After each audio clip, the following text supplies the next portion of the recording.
In this video, we have a U-shaped tube with equal volumes of fluid poured on the left side and the right side. And on the left, we have water. And on the right, we have an oil that is slightly less dense than water.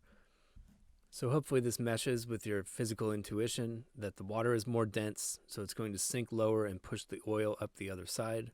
And you end up with a slight difference in the column heights. Now it actually turns out the ratio of these two column heights is what stays the same. So like if you doubled the amount of fluid on each side, the column height difference would also double. So that's why we're asked to find the ratio of the height of the oil column to the height of the water column in this problem.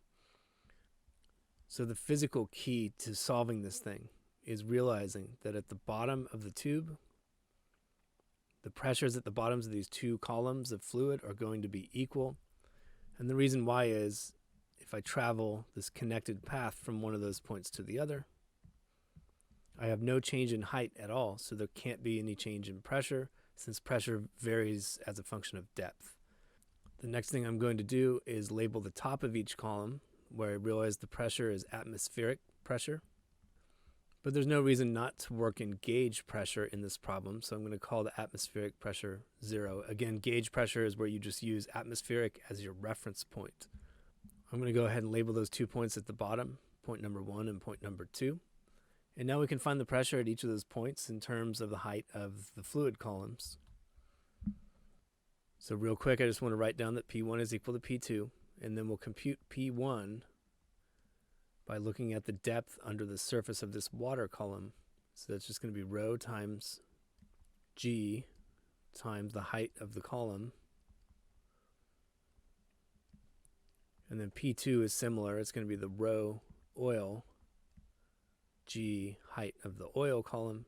And then I use the fact that P1 is equal to P2 because you can travel a horizontal path from one to the other. And G cancels out. That means this experiment would work the same on Mars or any other planet. So I'm going to divide by H water and divide by rho oil. And I don't need to worry about the units on these densities because I have a ratio of two densities. The units will cancel out. And I get that the ratio of the column heights is 1.05. So what this means is that if the water column had a height of 1 meter, the oil column would be 5 centimeters higher. It would have a height of 1.05 meters. If the water column was 2 meters high, there would be then a 10 centimeter difference, and the oil would be up at 2.1 meters.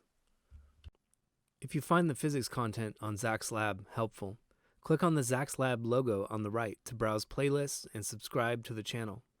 I produce over 100 new videos per month, and subscribing is the easiest way to find new content. Thanks for watching.